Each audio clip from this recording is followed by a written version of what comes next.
Bienvenue au bulletin d'information à Top News. Bonjour à tous. Au sommaire. Syrie. 2000 morts dans les frappes anti-État islamique en 7 mois. Human Rights Watch. L'Arabie doit enquêter sur les bravures présumées de la guerre au Yémen. Le président arménien espère un message plus fort d'Erdogan sur le génocide.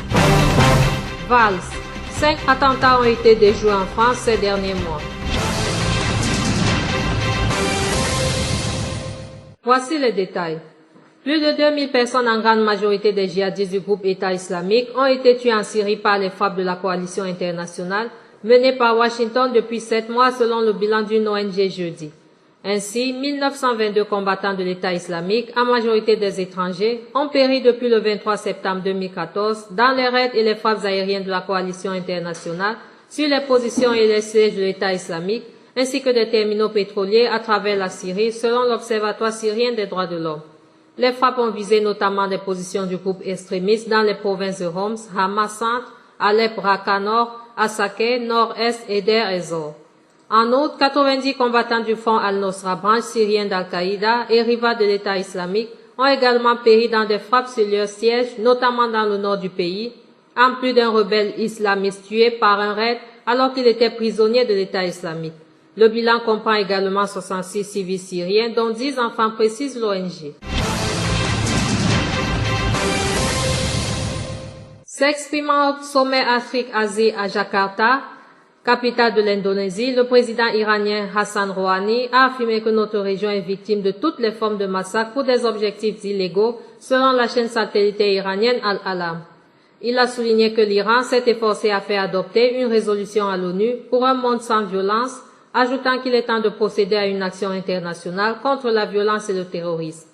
Concernant la Syrie et le Yémen, M. Rouhani a affirmé que leur situation a prouvé l'inutilité de la solution militaire. Il a ajouté qu'il est de la responsabilité de la communauté internationale de faire pression pour trouver une solution pacifique dans la région et nous sommes prêts à coopérer avec les pays arabes dans ce domaine. Le comité de coordination syndicale a fait assumer jeudi aux dirigeants politiques la responsabilité de l'échec dans l'adoption de la nouvelle grille des salaires du secteur public et des enseignants. L'année scolaire ne se terminera pas sans que soit adoptée la grille des salaires, a menacé le président du syndicat des enseignants des écoles privées, Nehmé Mahfouz. Il a demandé au président de la Chambre Nabi Berri de placer la grille des salaires à l'ordre du jour de l'Assemblée plénière après avoir consulté le comité de coordination syndicale. M. Mahfouz a en outre appelé à manifester le 6 mai à Beyrouth et menacé d'avoir recours à l'escalade. Les forces de sécurité intérieure ont annoncé jeudi via leur compte Twitter avoir recensé mercredi 1069 excès de vitesse. Selon le nouveau code de la route qui a commencé à être appliqué hier, le prix de l'amende dont l'automobiliste devra s'acquitter dépend de la gravité de l'infraction commise. Les infractions sont divisées en 5 catégories et celles qui sont liées à la vitesse font partie des 2e, 3e, 4e et 5e catégories selon l'excès de vitesse du conducteur. Le montant de l'amende peut donc varier de 1000 livres libanaises, de 100 000 livres libanaises à 3 millions de livres libanaises. L'annonce par l'Arabie saoudite de l'arrêt de ses frappes aériennes intensives au Yémen ne met pas fin à ses obligations d'enquêter sur les violations présumées des lois de la guerre, a affirmé jeudi l'organisation Human Rights Watch. Dans un communiqué, Human Rights Watch, dont le siège est à New York, est revenu sur un raid qui a détruit une installation de l'organisation humanitaire Oxfam, faisant un mort non identifié le 18 avril à Saada, fief de la rébellion chiite des Houthis dans le nord du Yémen. Les gouvernements qui ont participé à l'attaque devraient enquêter de manière impartiale sur le raid aérien qui a frappé des marchandises civiles et une structure qui ne semble pas avoir été utilisée à des fins militaires, écrit l'Organisation de défense des droits de l'homme.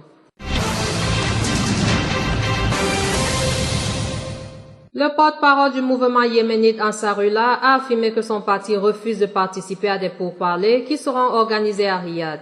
Il n'est pas question que le dialogue national soit parrainé par un pays qui a du sang sur les mains. Dans une interview avec la chaîne pan-arabe Al-Mayadin, Mohamed Abdel Salam a estimé acceptable l'organisation des pourparlers inter-yéménites à Mascate, à Oman. Le porte-parole d'Ansarullah a en outre exigé l'arrêt total de l'agression saoudienne contre le Yémen et la levée du blocus avant une éventuelle reprise des pourparlers, là où il s'était arrêté et sous l'égide de l'ONU.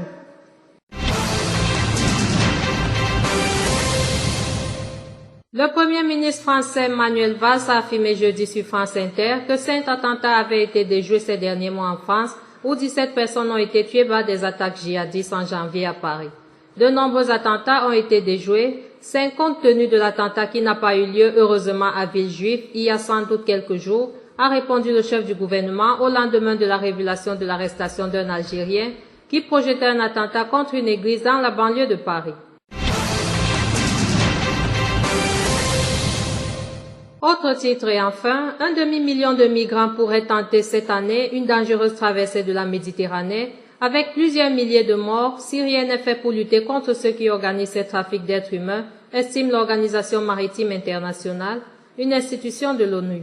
Il est temps de réfléchir vraiment à la manière de stopper le passage très dangereux et risqué de migrants sur de petits bateaux partant du continent africain pour rejoindre les rives européennes de la Méditerranée, a déclaré le directeur de l'Organisation maritime internationale, Koji Kemizu, lors d'une conférence maritime à Singapour.